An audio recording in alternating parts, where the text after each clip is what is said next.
শুভ সুপ্রভাত। কেমন আছো সবাই? আমার ফ্যামিলিতে সবাইকে স্বাগত নতুন আরও একটি ব্লগে। আজকের মোটামুটি একটি ছোট পদযাত্রা নিয়ে বেরিয়ে পড়েছি। খুব বেশি লোকজন যাচ্ছি না, ওই একটা অটোতে যে কজন ধরেছে এইরকমভাবেই যাচ্ছি। ওই বাড়ির কয়েকটা লোকজন নিয়ে আজের বাবা বড় কাছারির কাছে যাচ্ছি, মেয়ের ওই মানত চুকাতে। কেননা পরের দিন তো মুখে ভাত আছে, আগের দিন মানতটুকু চুকিয়ে নিলাম। মানত না চুকালে মুখে ভাত দেওয়াটা খুবই খারাপ কাজ হবে। মানত যে কোনো জায়গায় মানত থাকলে আগে মানত চুকিয়ে তারপরে অন্নপ্রাশনটা করা সব দিক থেকেই ভালো। অবশেষে কাছাকাছি এসে পড়েছি। যতটা তাড়াতাড়ি দেখিয়েছি অতটা তাড়াতাড়ি রাস্তা নয়, পৌঁছাতে প্রায় 35-40 মিনিটের মতন লেগেই গেছিলো। আর এই যে ভেতরের রাস্তা দিয়ে এখন যাচ্ছি, চারিদিকে সবুজে সবুজ হয়ে আছে। বর্ষাকালের দিন গাছপালা বেশ সুন্দর রং দেখায়। আমরা যখন এসেছি অবশ্য কোনো বৃষ্টির কোনো কিছু খুঁজে পাইনি, ভালোই রোদ ছিল, তেমনি গরম ছিল। তাড়াতাড়ি পৌঁছে গেছি। আর এই যে জায়গাটায় এসেছি, আমরা যতবার বড় কাছারিতে আসি, আমরা দুজনে তো আগে বহুবার এসেছি, বাইক নিয়ে চলে এসেছি। আমরা এই জায়গাটাতে থাকি। বেশ ভালো বড় জায়গা, গাড়ি রাখার জায়গা থাকে, আর ব্যবহারও ভালো। মানে মোটামুটি এখানেই আমরা বেশ অনেক বছর ধরে এই জায়গাটাই ব্যবহার করে যাচ্ছি। এখানেই পুরো ফাঁকা এখন। বড় কাছারিতে মোটামুটি 12টার আগে এসে যদি পুজো টুজো দেওয়া যায় তাহলে একদম ফাঁকা অবস্থায় পাওয়া যায়। তারপরে থেকে 12টার পর থেকে প্রচণ্ড পরিমাণে ভিড় হয়। অনেক দূরের লোকজন আসে তো, তাই সকাল টাইমটা প্রচণ্ড ফাঁকা থাকে। এই জায়গাটা দেখেও বুঝতে পারছো শুধু আমরাই কজন, আর কেউ নেই। যাই হোক, ফাঁকা ফাঁকা জায়গায় বেশ পুজোটা ভালোই দেওয়া যায়। ভিড়ভাট্টার মধ্যে কোনো জায়গায় সুস্থ স্বাভাবিকভাবে দেখবে পুজো দেওয়া যায় না। আর এখানে ডালা নিচ্ছি, এখানে ডালা নেওয়ার নিয়মই এরকম, এই ঝুড়ির মধ্যে সব কিছু দিয়ে দেবে। মানে যা যা প্রয়োজনীয় জিনিস যেমন ডালা নেবে সেইভাবে জিনিস দেবে। তা আমরা তো খুব ধুমধাম করে কিছু করিনি, এই মানতটুকু চুকানোর যতটুকু নিয়মকানুন করা সেইটুকুই করছি। তো একটা ওই ছোটো সখী নেব, আমি বলেছিলাম আমার সখী হলে সখী দেব, আর গোপাল হলে গোপাল দেব, তাই একটা ছোট সখী নিয়ে নিচ্ছি।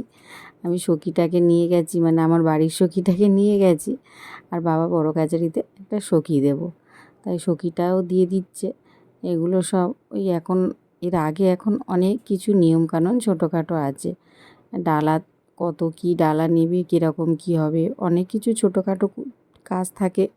সেগুলো নিয়ে এখানে পুরো কাজটা কমপ্লিট করে তারপরে এগিয়ে যাব। এখান থেকে বেশ একটু হেঁটে যেতে হবে, মানে দোকানগুলো তো দূরে দূরে থাকে, একদম তো সংলগ্ন হয় না, মন্দির সংলগ্ন জায়গা তো, ওখানে শুধু পুজো আচ্চার জন্য হয়। আর এই যে ফুলগুলো আজকের বাড়ি থেকে নিয়ে গেছিলাম, গাছে তো অনেক করে ফুল ফোটে, তাই ভাবলাম যখন যাচ্ছি মন্দিরে, আজকে নয় আমার গাছের ফুলগুলো মন্দিরেই থাক, পুজো হোক। দুটো ডালা ওদিকে বৌদিরা একটা নিয়েছে ওদের বাড়ির জন্য, বাড়ির একটা পুজো দিয়েছে, আর আমার তো মেয়ের মানতের পুজো দিয়েছিলাম। আর ব্যাগটা দোকানের ভেতরে রাখা ছিল, যে কিছু ওই মাম্মামের কিছু জিনিসপত্র আছে। আবার ওর ওই জামা প্যান্ট বের করছে, টয়লেট করে দিয়েছে, যাওয়ার আগে ভাবলাম একটু চেঞ্জ করিয়ে নিই। আর প্যাম্পাস তো পরাতে দেয়নি, ওই যে আমার বাড়ির লোকজন থাকলে কিছুতেই আর প্যাম্পাস পরাতে দেয় না, তাহলে ডাইপার একদম পরানো যাবে না। নিয়ে গেছি যেমন সেইভাবে নিয়ে চলে এসেছি। ওকে সারাক্ষণ প্যান্ট পরিয়ে রেখেছিলাম আর ডাইপার পরানো হয়নি। এবার এই গুটি গুটি পায়ে মন্দিরের দিকে এগিয়ে যায়। একটুখানি বসেছিলাম, সবাই মানে বলছে যে তাড়াতাড়ি পুজোটা দিয়ে নিয়ে তারপরে নয় বসবো, কেননা আবার তো ভিড় হতে শুরু হবে। আর এই যে আমার বড় মান্তু, মানে আমার ভাইজি, ওর দাদু ভাইয়ের হাত ধরে যাচ্ছে। পুকুর ঘাটে চলে এসেছি, এসে দেখছি কত মানুষ এখানে ডন্ডি কাটছে। একেবারে হালকা, একেই বলে একেবারে হালকা। এই বড় কাছারির ভিড় তো অস্বাভাবিক ভিড় হয়, কলকাতার দুর্গাপুজোকেও হার মানায় ঠিক মোটামুটি 12টার পরে গেলে। আর এখানে পুকুর ধারে এই মা মনসা আছে, মা মনসাকে আগে সিঁদুর শাঁকাপলা দিয়ে এইখান থেকে পুকুরে জল নিয়ে যেতে হবে বাবা বড় কাছারির কাছে। তাই একটু ওই মা মনসাকে সিঁদুর দিয়ে শাঁকাপলা দিয়ে এখানে প্রণাম কাজটা সেরে চলে যাব জল তুলতে। পুকুর ঘাটটায় জল পুরো সবুজ হয়ে গেছে। ওদিকের যে একটা ঘাট আছে, এটা আমার আগে কখনো চোখে পড়েনি, জানি না নতুন হয়েছে কি বা চোখে পড়েনি, এটা আমার ঠিক জানা ছিল না। পুকুর ঘাটতে জল তুলে নিয়েছি। আর জল তুলে দেখছি যে ঘরটা দিয়েছিল, ঘরটা দেখলাম ফুটো, সেটা আবার পাল্টাতে হয়েছে। আবার পুজো দেওয়া হয়ে গেছে, ভেতরে তো ক্যামেরা অ্যালাউ নেই। আর এখানে এখন পুজো দিয়ে বাইরে দাঁড়িয়ে আছি। কত মানুষের এখানে মনস্কামনা যে পূরণ হয়, আমারও তো হয়েছে। আমার এই ঘরে সোনার চাঁদ দিয়েছে। আর আমি তখন বলেছিলাম আমার যে সন্তান হবে শুধু সুস্থ স্বাভাবিকভাবে এলেই হলো। আর তখন তার ওজনে আমি যখন পুজো দিতে আসবো তার ওজনে আমি বাতাসা হরুল দেবো। এই কথাটা আমি একদম ভুলে গেছিলাম। কত বড় ভুল করে ফেলেছি যে পুজো দিতে এসে, পুজো একবার দেয়া হয়ে গেছে তারপরে আমার মনে পড়লো। তাও শেষ সময় তো মনে পড়েছে। একেই বলে মনে হয় মিরাক্কেল। মানে কিছু ভুল করার আগে মনে হয় ভগবানের কাছে এলে ভগবানও ভুলটা ঠিক বুঝিয়ে দেয় যে একটা ভুল করেছো। নাহলে সত্যি আমার মনে ছিল না। পুজো দেওয়ার পরে মনে উঠলো যে বাতাসা হরুলুর তো দিইনি। আবার এই এসে মামামের ওজনেই বাতাসা নেওয়া হলো। ওকে এদিকে শুইয়ে দিয়েছিল আর ওইদিকে বাতাসা দিয়েছিল। ওকে ওজন করে মাপিয়ে, মানে একদিকে ও ছিল একদিকে বাতাসা ছিল, এইভাবে বাতাসাটা নেওয়া হলো। এখন এটা নিয়ে যাওয়া হবে আবার মন্দিরে। বাতাসাটুকু হরুলুট দিয়ে দিলে মোটামুটি পুজোর কাজকর্ম শেষ হয়ে যাবে। আর এই যে বাবাকে দিয়েছি, ওর বাবা তো এত ভারী ভারী তুলতে পারে না, মাম্মামের বাবা। তা আমার বাবা এইসবের কোনো ব্যাপার নেই, এত অসুবিধা ওদের কিছু নেই। বললাম বাবা বাতাসাটা তুমিই দাও। বাবা মাথায় নিয়েও কত জোরে জোরে হাঁটছে দেখেছো। আর আমরা পেছনে যাচ্ছি, বাবার কতটা দূর হয়ে গেছি তাও যেতে পারছি না। আর বাবা কত জোরে জোরে হাঁটছে, আমরা তো বাবাকে ধরতেই পারছি না। বাবাকে বলেছি তুমি মন্দিরের চারিদিকে ঘুরে তুমি বাতাসা হরুলুটটা দেবে। তা সকাল থেকে মোটামুটি সবাই এখনও না খেয়ে আছি, কারোর কিছু খাওয়া দাওয়া হয়নি। একেবারে পুজো দিয়ে সব কিছু কমপ্লিট করে খাওয়া দাওয়া করে টুকটাক কিছু হয়তো বাচ্চা টাচ্চা আছে কেনাকাটা করে তারপরে। আর এই যে কাগজগুলো ঝুলছে দেখেছো, এগুলো কত মানুষের মনস্কামনা মনের ইচ্ছা পূরণ সব এখানে বাবার কাছে লেখা থাকে। আজকের বাবা জাগ্রত, বাবা সবার কথা শোনে। কত মা যে কত নারী যে মাতৃত্বের স্বাদ পেয়েছে।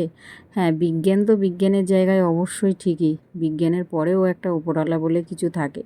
দুটোই সমপরিমাণে সমান জায়গা দিয়েছে আমার কাছে। আমার কাছে দুটোর জায়গায় সমান, সেটা আমি ওইদিকে লোক বেশি আছে, দাও দাও কেন ছড়িয়ে।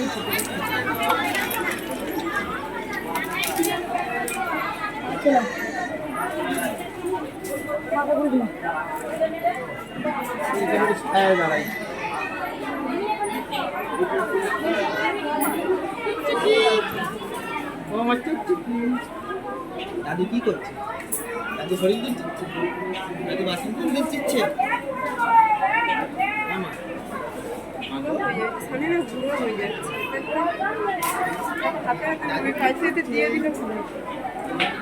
ছড়াতে হয়, ওরকম হাতে হাতে দেয় না।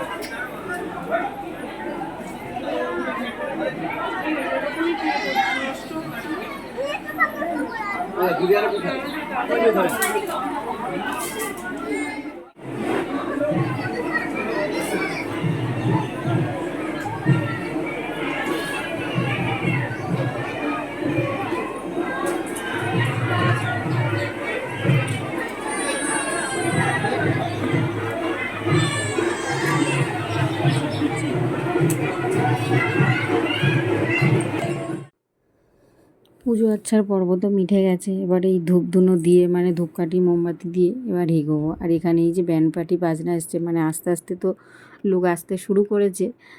অনেকেই তো, বেশিরভাগ লোক তো ব্যান্ড পার্টি বাজনা নিয়েই আসে, যারা খুব বড় করে ধুমধাম করে মানত চুকায়। মানে বাবা যে কতটা জাগ্রত, যারা এর ছোঁয়ায় এসেছে হ্যাঁ তারাই জানে। সত্যি বড় কাচারির নাম তো আর নতুন কিছু করে বলার নেই। আর আমার মাম্মাম দেখেছো, পুরো ভোলে বাবার মতো লাগছে। এত ভালো সময় কেটেছে বলার কথা না। বাচ্চারা না, দেখেছি বড় কাচারি এলে কাঁদে না এমন কোনো বাচ্চা নেই। আর এই একটু ঘুরে ঘাড়ে শেষবারের মতন দেখে নিচ্ছি, আবার কবে আসতে পারবো জানি না। আমার মেয়ে এত শান্তভাবে যে আমাদের এত সুষ্ঠুভাবে পুজো কেটেছে, একটুও কোনো কান্না নেই, বায়না নেই। খুব সুন্দরভাবে শান্তিভাবে, মানে ওর মুখে কোনো কান্না বলতেই নেই, এক গাল হাসি। মানে ভেতরে যখন পুজো দিচ্ছে ঠাকুরমশাই বললো আমাকে কোলে দিন, কোলে নেয় সব বাচ্চাকে, কোলে নিয়ে ওই মানে বড় কাচারির গায়ে মাথা ঠোকায়, কোলে নিল, এক গাল হাসি, কোনো কান্না নেই, কিচ্ছু নেই। আর কত বাচ্চাকে দেখছি কাঁদছে, ভীষণ কাঁদছে। আর আমার মাম্মামের তো কোনো কান্নার কোনো মানে বালাই নেই। আর ওর চুলটা তো এখন ফেললাম না, ওটা 18 মাসে ফেলা হবে, কেননা আমাদের বাড়ি থেকে মানে শ্বশুরবাড়ির অনেকেই মানা করেছে যে এখন ফেলতে না। আমরা তো এত নিয়মকানুন অতটা ঠিক জানি না, তাই সবার বড়দের অনেক বড়রা আছে বলছে এখন ফেলবে না 18 মাসে।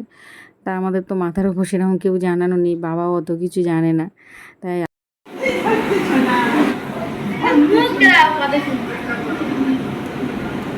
ও পাগলি, পাগলি তো পুরো ভোলে বাবাই মনে হচ্ছে, দেখো ভোলে বাবা।